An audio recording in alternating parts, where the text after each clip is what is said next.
Does that not feel familiar to you? Nope. I know that we probably should have rehearsed this before we went live, asking questions like, what did your mother used to say to you when you were growing up? Stop doing that. Like, yeah. Go outside and play. Go outside and play. Quit breaking stuff. I don't know. I mean, that all sounds familiar. And you say the same things to your yeah. kiddos? I mean, it's just it is a it's a process that I think we all have, right? You say things and do things that your parents did, even though maybe you don't want to. Mm-hmm. But I don't know. I did have a conversation this past week while I was in Seattle with some people about gravy. Oh, right. And my mom used to make sausage gravy with biscuits, and you could probably tell. And so every time you Americans say biscuits, well, we do it correctly. I don't know what y'all's biscuits are. Scones, crunchy scones. No, they're not scones. Well, they're not what we call scones, because scones are different. They have a different texture and all that. So I don't know, man. Yeah. So gravy on scones? Biscuits. Yes, biscuits. Right. I'll tell you, it's an amazing experience. And I went to a place in Seattle who they make, which is surprising, but they make an amazing biscuit and have wonderful gravy. And it was a delicious experience. And this down in Pike Place Market? Yes, it was a place down there. It was just a window. You walk up and you order, and they yell at you. It's one of those kind of places. Don't call them scones. That's what they say to all the English visitors. Oh, honey, would you like a scone for breakfast? Sorry, that wasn't a UK accent at all either. That was amazing. Yeah. So anyway, biscuits. Have you never had a proper biscuit? Like a United States biscuit? Yeah, actually it was down in the Pike Place area generally where I had my first American biscuit. Anyway, we're at time. So enough of that. Let's do it.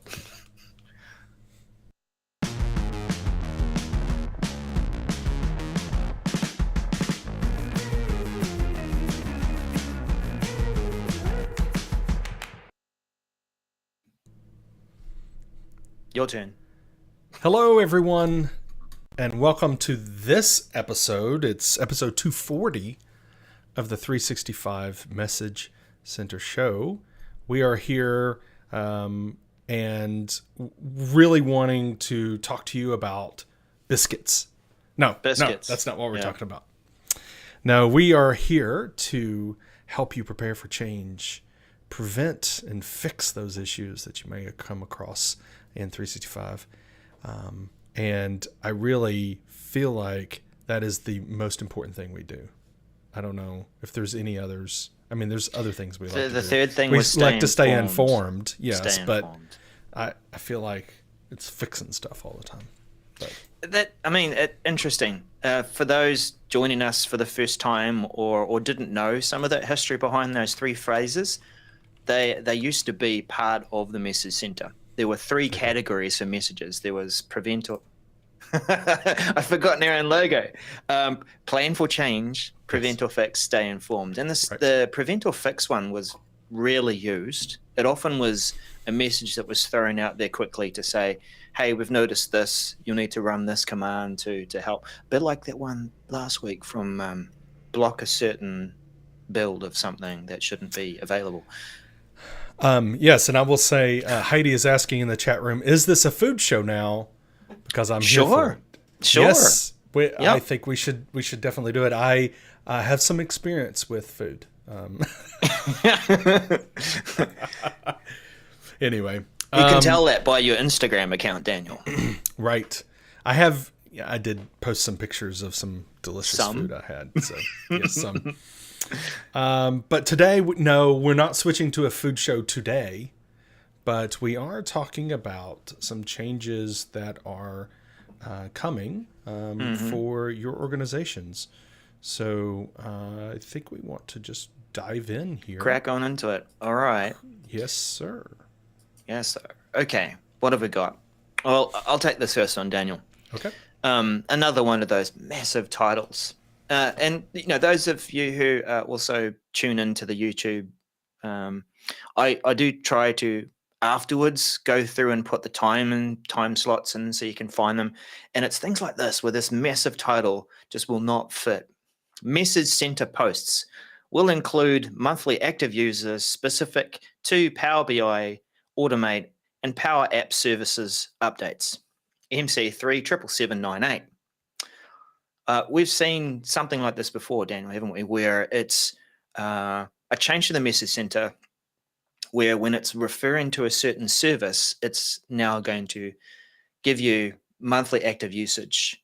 See how many people are impacted is really the real purpose of this change. And so it's now coming to Power BI, Power Automate, Power App services. And as an admin, you'll be able to glance down.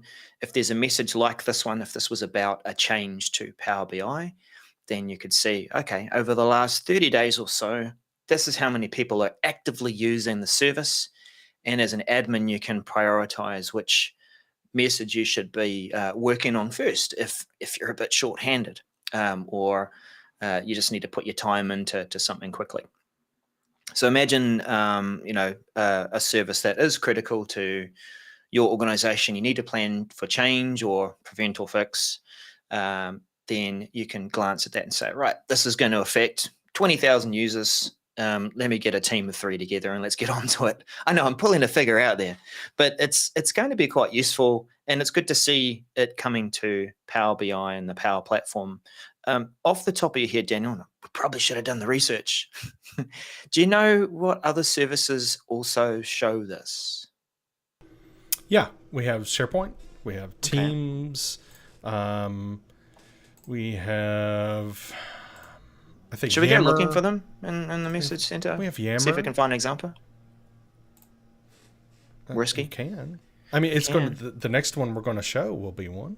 Okay. Well, I'll finish this off, and then maybe we'll pass probably the smoothest segue ever by mentioning the next message, but also calling back to this very feature. So it'll show serve the monthly active usage. The monthly active usage will be MAU parentheses. Supported workloads mentioned in this message: Power Apps, Power Automate, Power BI. Nothing you need to do to prepare, just that it will be preparing you. And that's rolling out to targeted release late May, complete early June, standard release early June, complete late June. So ready for the smoothest segue in all of our shows, Daniel? That's a tall order, but okay. Well, I mean, only because I can't remember any of the other ones that we've done. So, as we're looking at that, let's see. Monthly active usage in brackets. Yes. Now, keep this in mind. This is a demo tenant, but there are 6 people affected. Indeed. Right. Take it away, sir.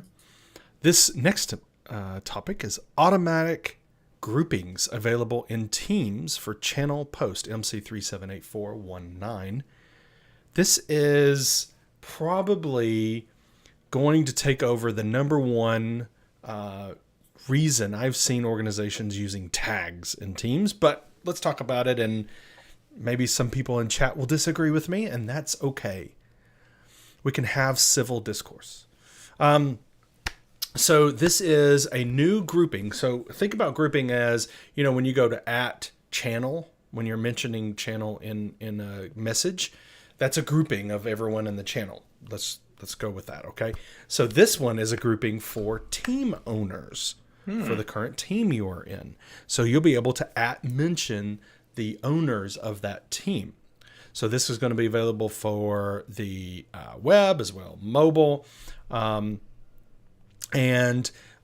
this will be rolling out, and we've got, I like it. We definitely have pulled this out here for the different environments. So standard release be early May to late June. The GCC, late May to early July. GCC High, the government cloud high, late May to early July. And then same thing for DoD, rolling out same time, late May through early July. And so in this message, we have a ginormous screenshot, which is amazing. I think all screenshots in these message center posts should be huge. Yeah. I really do. I'm not joking. And I know you do too.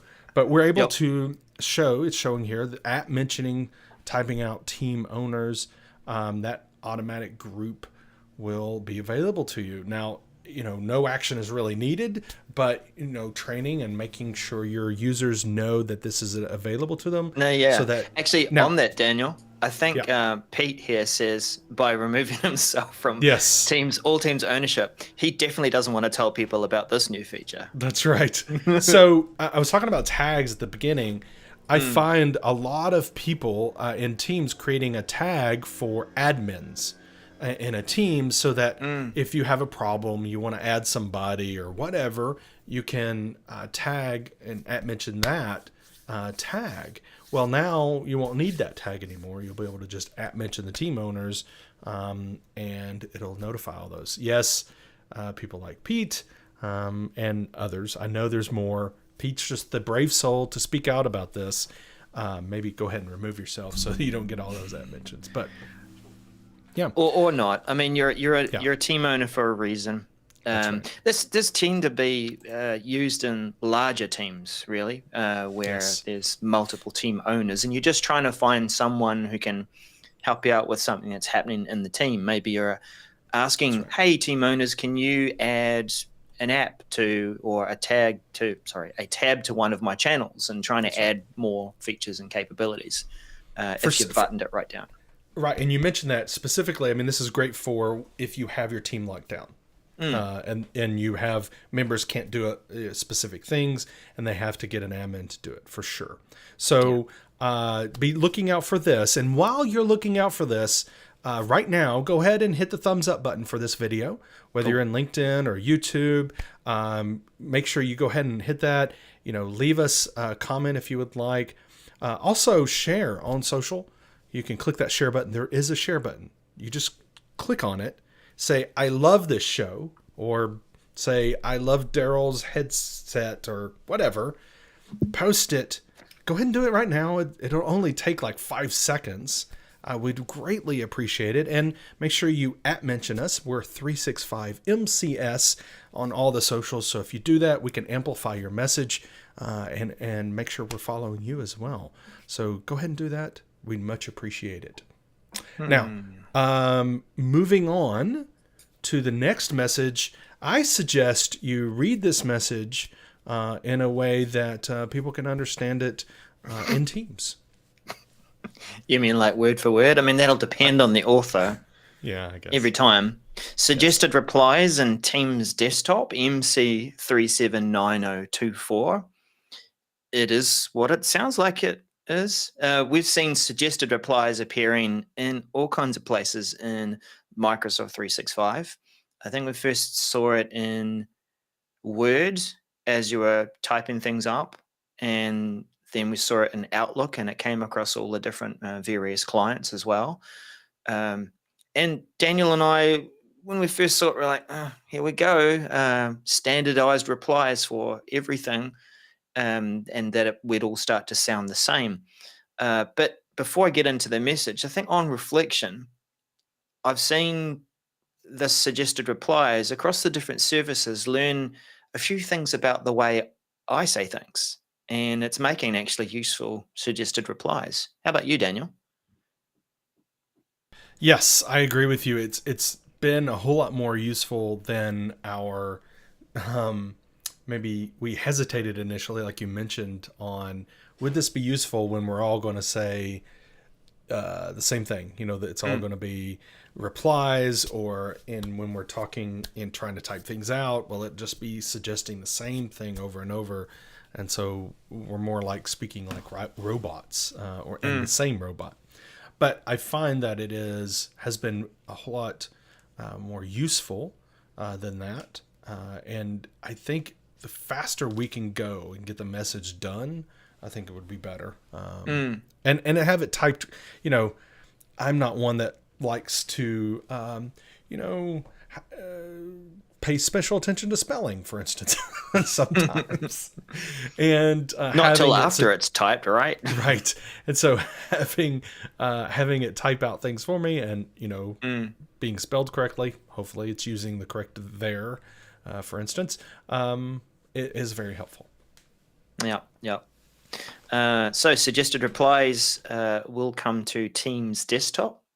I don't think they've had mention yet of it appearing in Teams on mobile. So this is how we saw it roll out to an Outlook. It was app by app. They turn the service on, they make it enabled.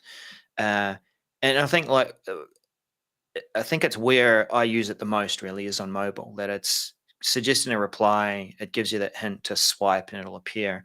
For desktop, it's the tab. You'll see the content sort of grayed out, not quite there yet, ahead of your cursor, and you tab and it completes. Not much more to say about that message, just that it's coming to Teams desktop. Maybe it'll come to Teams mobile soon too. There is one thing I'd say about it. Now, I like to talk about pros and cons with this feature before we shift on. The possibility of being interrupted in your thoughts as you're trying to craft those words. Sometimes it's helpful. Sometimes it's like, why are you flashing something in front of my eyes when I'm trying to find the words? I think it depends on old men like us and how tired we are and what sort of day we've had. Oh, did I just admit to being old? Us? Okay. Who's us? You youngin' and me older person. There we go. I don't know. I actually don't know who's older. I forget. When's your birthday, Daniel? Don't say that. Several years before yours. I mean, after yours. Oh. Rips. All right. Mixed up. Moving on. So next up, Microsoft Lists. Calendar view, item, drag, and drop. MC379025. And this is a new feature. So Microsoft List, we have calendar views. It's fantastic. But moving things around sometimes on that list has been difficult. Or you have to go in and edit it and the item and to move it. Now we're going to be able to drag items from one day to another. So we're going to be able to reschedule items very simply that way. We could also, with this, we're going to have an unscheduled board. So if you have unscheduled pane, items that are created in your list but don't have dates. Remember, when we create a calendar view from a list, we specify what the date fields are, and if those date fields don't have dates in them, then there will be a pane in the view that shows for unscheduled items. And so you can actually drag items from there onto the calendar, but you can also go the other way around. You can drag things from the calendar to the unscheduled pane, and in effect, it is removing the dates from the list item so that it is not scheduled. So this will be rolling out mid-May, so nowish, and expected to be completed late May. So they're quickly going to roll this out. I've seen this demoed, and it is pretty slick. I would say definitely use this if you're using calendars in Microsoft Lists.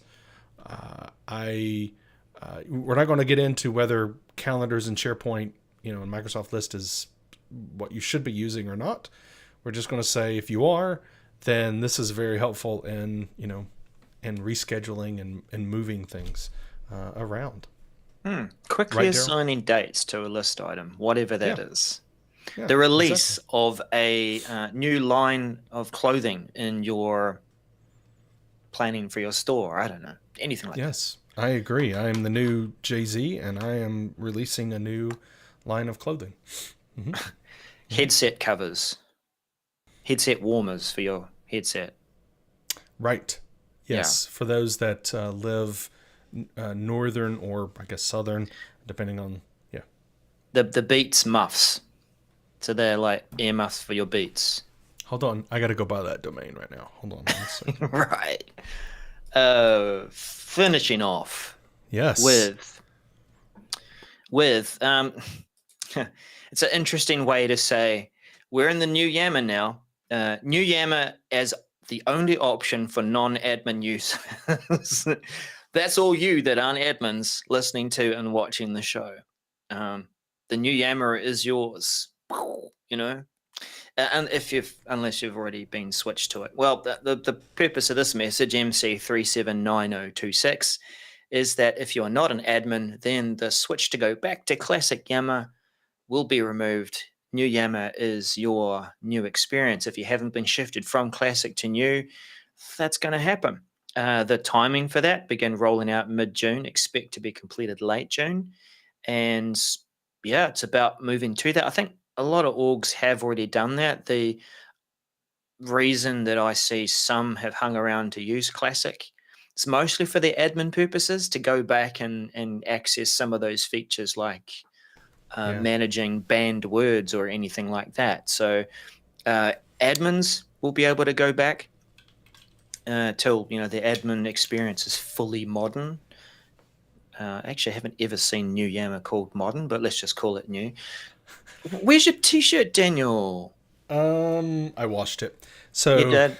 Okay, Daniel's got a special t-shirt. Exactly. Yep. Stay tuned for that. Daniel's really is starting a new line of clothing. So I asked this on Twitter and LinkedIn, and if you have thoughts, would love to get your thoughts. So look me up on Twitter or LinkedIn and reply to my message. My question was, what features in old Yammer are not available in new Yammer? And I got one reply from Martina saying that all company in some cases. So that might be a reason why. But I agree with you. I think this is one of those, let's leave it available for admins, but we're on the march for the new Yammer, and the new Yammer will become just, the Yammer. And that experience will be for everyone. So that's where we are. Yeah. Good question here from Zach about whether anyone knows about Yammer still movable to EU region, only for 10,000 plus and misses some features. Can't say I've got a lot of knowledge about that one, but I know that that's been part of the restriction around whether Yammer was available or not. Needs a bit of research. Sorry, Zach. Maybe somebody in the chat knows, or those that are coming along and watching the video, maybe can leave a comment if you know more. That's the last thing I've heard about it, was that restriction, but I don't know any further details about it.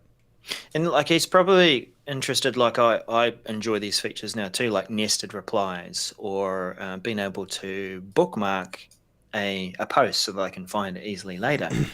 Upvotes have been just recently released and are pretty good. Like that whole, I can mark something as a best answer, but the community can also tell me what they think the best answer is. And so these sorts of things are part of the new Yammer. And here's hoping that that the full feature set will be available to organizations of any size using Yammer in the EU. Yeah, and thanks, Phil, for helping to answer that. That's about it in terms of messages. There's build coming up, Daniel. Indeed, there is. So we expect to see some things announced, right? Indeed, there was something else announced, and we kind of knew it was coming. And Microsoft had already said it was coming. They just hadn't said really what they were going to name it. So they had announced that the next module of Viva was going to be the product that they had purchased, Ally.io, and that is now called Microsoft Viva Goals, and this will be available in Q3 and Q3 calendar years. So we're looking at that kind of that August, September kind of time frame, July, right? No. Yes, all that time frame, not July, but that time frame. So anyway, so that is what we're kind of looking at for that release, but and that really is about those OKRs, right? Darrell? Mm. What is bringing into Yep. the Viva platform? Giving us another tool to manage our one-on-ones and managing people within our teams. And you might be using other products, or maybe you're doing this manually by making a list of objectives and just getting around to it and discussing it during your one-on-ones. But yeah, I think one comment we had, Daniel, was interesting. It's called Goals. It feels like it's another product that's been named after the thing that it's doing. So hopefully that won't give Yeah. you So too we're going to many. go, into Microsoft Teams team to see our Microsoft Viva goals, and discuss that. So, Yeah. but yeah, it's named after what it does. So I guess being very clear on it. But there's the announcement Darrell's showing on screen. You can just search Microsoft Viva Goals and you're going to find it. I most certainly did when I did a search, but that was just officially announced today of the new name.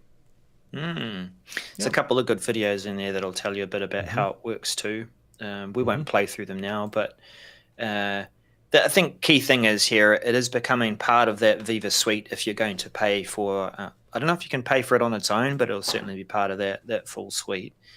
And, just managing employee experience. It is, I think it's a good thing to add to the suite of products within Viva, because you'll get from Insights, you'll get this nudge to say, when was the last time you met with your manager for a one-on-one? Or if you go a bit deeper, hey, you haven't scheduled one-on-ones with your people for some time. And then there's a tool like this that will actually give you more structure and purpose around running those one-on-ones. And I'm keen to look at it, see it in action, that's for sure. Indeed. So I think we've covered it all. Not all, but we've covered the important parts.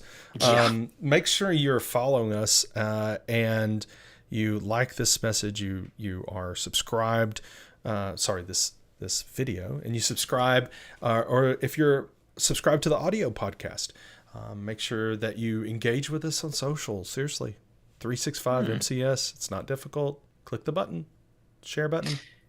We were talking about something before we went live, Daniel. Should we put the question to the audience, see what we get in the comments? Sure. So there's a new feature coming to Twitter, which some of you might have access to already, called Communities. A way of being able to have discussions on Twitter. They're still open and available to anyone who wants to see them, but it's a way of addressing your community in the Twitter sphere. And Daniel and I might start up a community that we could use to discuss things with y'all. Let us know if you're interested. Yeah, indeed. Would love to engage with you there as well. So thank you so much, everyone, for watching live or recorded. Again, we'd love to engage with you, but thank you for watching. We really appreciate it, and we'll catch you next time. Bye for now.